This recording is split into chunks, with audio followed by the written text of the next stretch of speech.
Mais uma vez, um feliz restante de sábado e esse áudio para a irmã enviar para a sua filha, pois nesse áudio vou explicar um pouco sobre a respeito do terceiro renovo. Como nós sabemos que de 2 em 2.000 anos há um renovo do Senhor. E isso é bem comprovado nas Escrituras Sagradas, pois no período de Abraão, o mundo estava com aproximadamente, por aí mais ou menos, 2.000 anos. Então veio o renovo do Senhor. Foi ali Melquisedeque, representou a Cristo em pessoa, como no espírito de profecia está confirmando no desejado de todas as nações, fala claramente quando Jesus entra ali triunfal em Jerusalém. Então os discípulos, cheios do Espírito Santo, em resposta aos fariseus, disse a eles: perguntai a Abraão, ele vos dirá que este aí é Melquisedeque. Então, Eluard também confirma claramente em outros livros. E na própria Bíblia, em Hebreus capítulo 7, a gente vê claramente as Escrituras Sagradas afirmando que Abraão pagou o dízimo para aquele que vive, mostrando que pagou para Cristo quando pagou o dízimo ao Melquisedeque. Então ali foi um renovo, veio a circuncisão, está bem claro. E depois nós sabemos o segundo renovo, que foi Cristo encarnou em Judá, na linhagem de Judá. Por quê? Porque onde está a profecia da linhagem de Judá? Quando Jacó dá a bênção a Judá, é leãozinho, da presa subiste filho meu. Então, naquele período que Cristo encarnou, não havia Novo Testamento, não havia a palavra Jesus na Bíblia. Então, toda a nação judaica tinha que crer pela profecia que Judá é leãozinho, que na linhagem de Judá viria como veio o Cristo. Então, não havia o nome Jesus naquele período. As pessoas não iam encontrar a palavra Jesus nas Escrituras Sagradas, como não encontrava no Velho Testamento, como não encontra. Então, como crer? Aquele homem de Nazaré, como poderia crer? Então, ele ensinou como a gente poderia crer quando ele foi a caminho de Emaús com os dois. Ele não apresentou claramente, eu o ressuscitei. Não, ele mostrou as profecias referentes ao Messias, pelo o que o Velho Testamento estava falando. Mostrou um ponto aqui, outro ponto ali. E discernamente, a pessoa ali espiritualmente se discernia que realmente a profecia estava falando do Jesus, que realmente ele foi como ele é. Então, tudo bem, esse assunto hoje, as pessoas creem em Jesus, nem sabem por que crer. A maioria, eu tenho certeza que as pessoas creem em Jesus pelo popular, mas nós devemos, todos nós, eu acredito que devemos ser assim, devemos crer da profecia, crer em Jesus Cristo, não só pelo Novo Testamento, mas também pelo Velho Testamento, que a profecia apontava a ele. Então, agora, passou mais de 2.000 anos, veio outro terceiro, veio outro renovo. E aonde está escrito? Da mesma forma como estava escrito o segundo renovo. Então vamos analisar agora, nesse terceiro renovo. No segundo renovo, que Cristo encarnou na linhagem de Judá, então houve a profecia para isso. Falou claramente que Judá é leãozinho. E agora, para o terceiro, que é apresentado, Cristo incorporou na linhagem de Dan. Onde está escrito que Dan é leãozinho? Temos sim. Então vamos ver onde está escrito. Deuteronômio, capítulo 83, verso 22. Então aí confirmou a profecia da incorporação. Dan é leãozinho. Assim como houve Cristo na linhagem de Judá, que foi o segundo renovo, também está comprovando a Bíblia que há Cristo também na linhagem de Dan, que é o terceiro renovo. E é assim que a gente vai ver na profecia do terceiro renovo. Agora, mas eu quero ver na Bíblia Elias Joanã. Mas quando Jesus veio, como já falei, também não tinha a palavra Jesus na Bíblia, mas falava somente a profecia, Judá e Leãozinho. Então, vamos continuar. Agora, como já tem um Novo Testamento, devemos também analisar a profecia pelo Novo Testamento. Ver se fala de um terceiro renovo. Então, vamos ver se fala, vamos. Então, lá em Apocalipse, fala em Apocalipse capítulo 10, verso 7, fala que vai haver o mistério de Deus no dia da voz do sétimo anjo, o qual nós sabemos que é no período da sétima trombeta. L.G. White, no Grande Conflito, confirma claramente que a sétima trombeta começou em 1840, que essa sétima trombeta é até a segunda vinda de Jesus Cristo. Ou seja, então nós estamos dentro desse período. Então, o mistério de Deus para se cumprir é nesse período que vivemos. Então, o que é o mistério de Deus? O mistério de Deus é bem claro, como é escrito na Bíblia, é Cristo em carne. Esse é o mistério. Como nós sabemos, o que aconteceu na encarnação será um mistério eternamente. E o que aconteceu na incorporação também é um mistério eternamente, é um mistério de Deus. Então, no período de Jesus, aconteceu um mistério.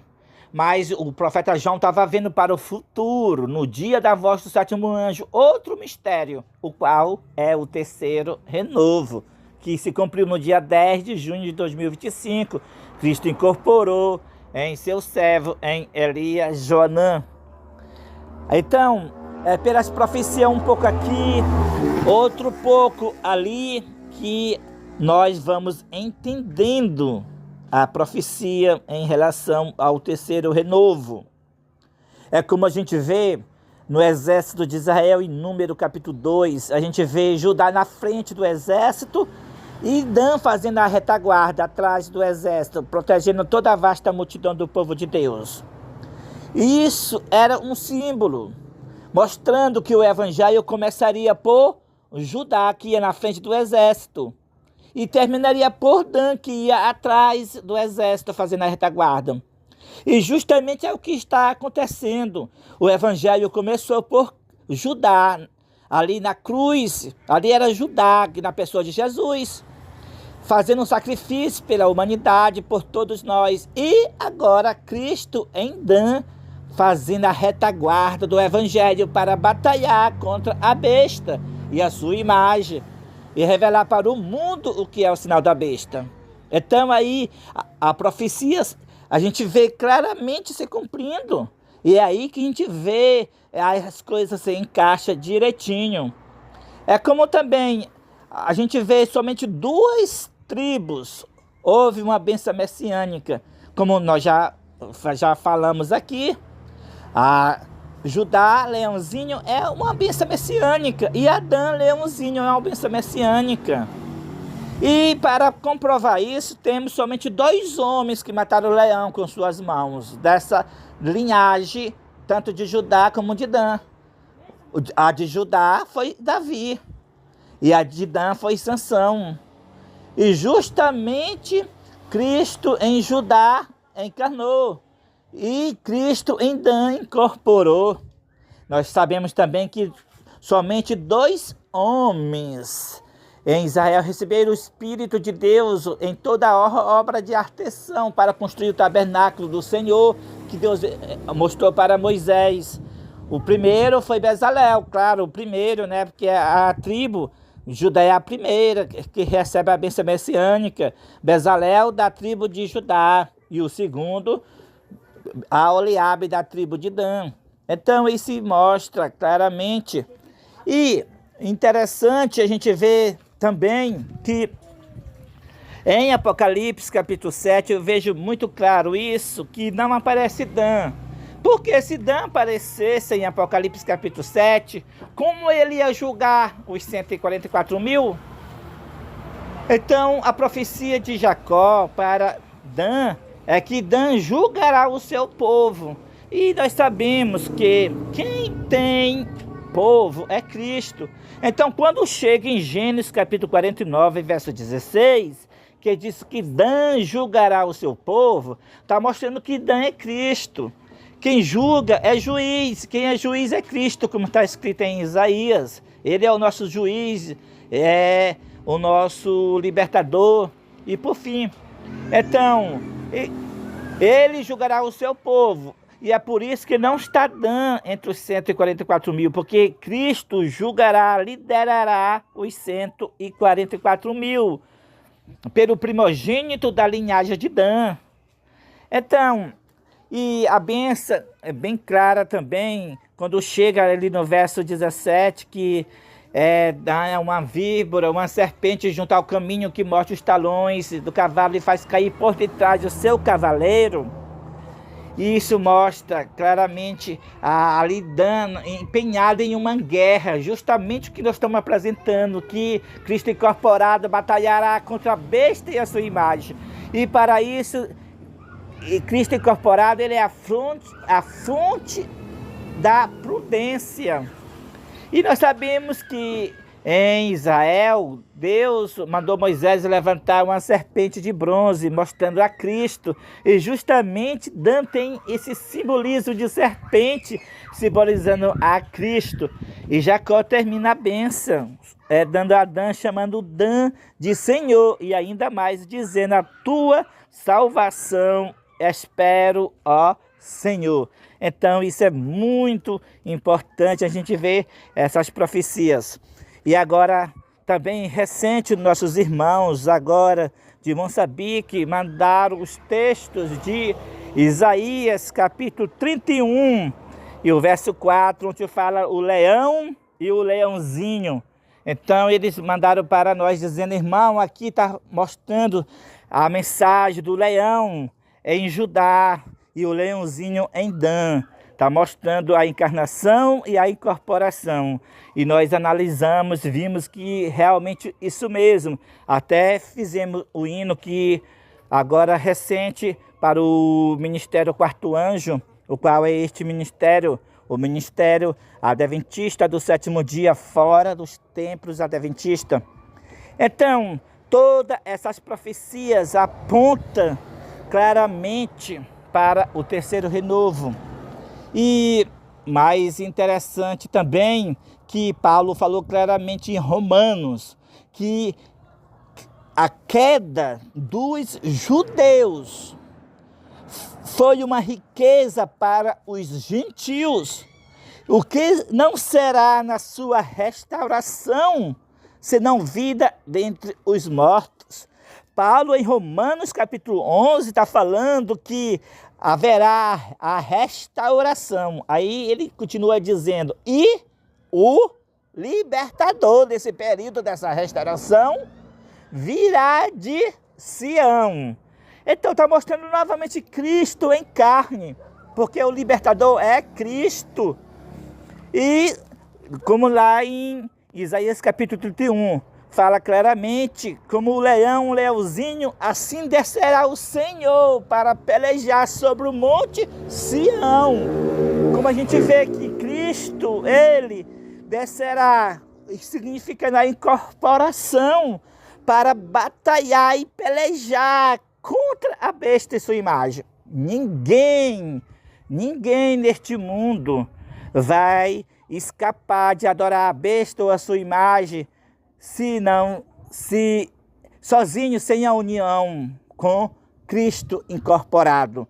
Porque a profecia em Apocalipse capítulo 17, falando sobre essa última batalha que a besta com os 10 reis vai fazer contra o cordeiro, está mostrando que o cordeiro vencerá a besta. Vencerão também aqueles que estão junto com ele. Então, para que as pessoas vencem a besta e o falso profeta, e vence os 10 reis, vence tudo, a imagem da besta, vence o decreto dominical, é necessário aceitar o cordeiro, pois o cordeiro está pessoalmente como está escrito em Apocalipse capítulo 19. Ele pessoalmente pisará o lagar do vinho da ira do Deus Todo-Poderoso nessa batalha contra a besta, sua imagem. Então ele terá um nome, esse Cordeiro, que é Cristo incorporado, no primogênito da linhagem de Dan, terá um nome que ninguém o conhece, senão ele mesmo. Essa palavra que ninguém o conhece mostra que esse nome não se repete entre os 8 bilhões de pessoas neste mundo. Somente ele tem esse nome, porque pelo nome do Cordeiro incorporado será realizado todos os milagres, todos os sinais, todas as orações. Então, será no nome, aquele nome que não se repete, não pode se repetir, outra pessoa não pode ter o mesmo nome, Elias Joanã. O único que pode ter esse nome, como é o único que tem, é Cristo incorporado, Elias Joanã. Assim é muito texto na Bíblia explicando sobre isso. É como nós sabemos que aquele capítulo de Isaías capítulo 4, nós sabemos muito bem que aquele Isaías capítulo 4 está falando de Cristo. Agora eu pergunto, existia 7 igrejas no período de Cristo encarnado na terra?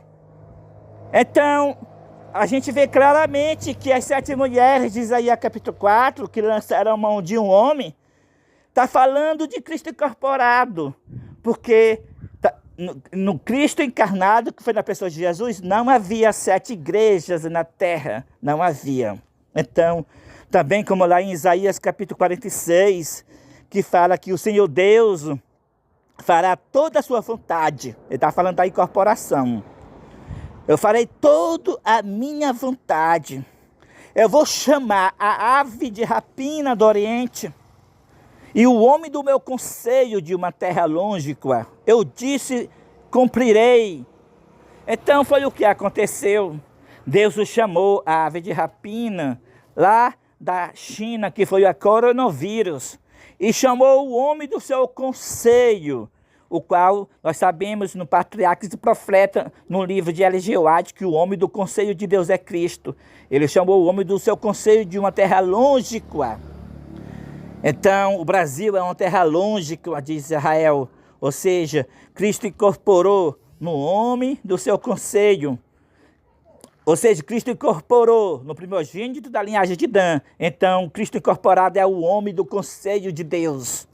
Então, como está escrito no livro Patriarca e Profeta, o único ser que pode penetrar em todo o conselho de Deus é Cristo. Então, é muitos textos comprovando o terceiro renovo. E como está escrito, por lábios gaguejantes e por língua estranha, o Senhor falará a este povo, e este é o refrigério, mas não quiseram ouvir. Isaías capítulo 28, verso 11, verso 12. Então, se a pessoa quer o refrigério pela presença do Senhor, tem que aceitar o Senhor, pois o Senhor está falando por lábios gaguejantes e por língua estranha. E esse é o refrigério, é a chuva seródia. Mas aqueles que não querem ouvir não vão receber a chuva seródia, porque não vão fazer o confessar, não vão se unir com o quarto anjo. É muito texto que, para me falar todos aqui, ia ser umas 2 horas de prazo. E para explicar detalhado todos esses textos, né? Mas eu fiz uma análise rápida, né? Para ajudar a irmã e que compreenda, né? Estou me referindo a que está querendo compreender a incorporação, qual esse áudio será enviado a ela, né? Para a sua filha, né? E que Deus continue abençoando e estaremos orando, né?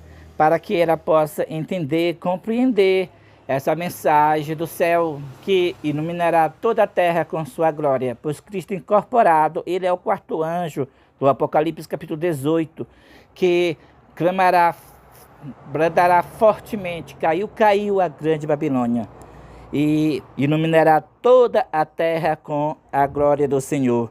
Que Deus seja louvado. E amém e amém.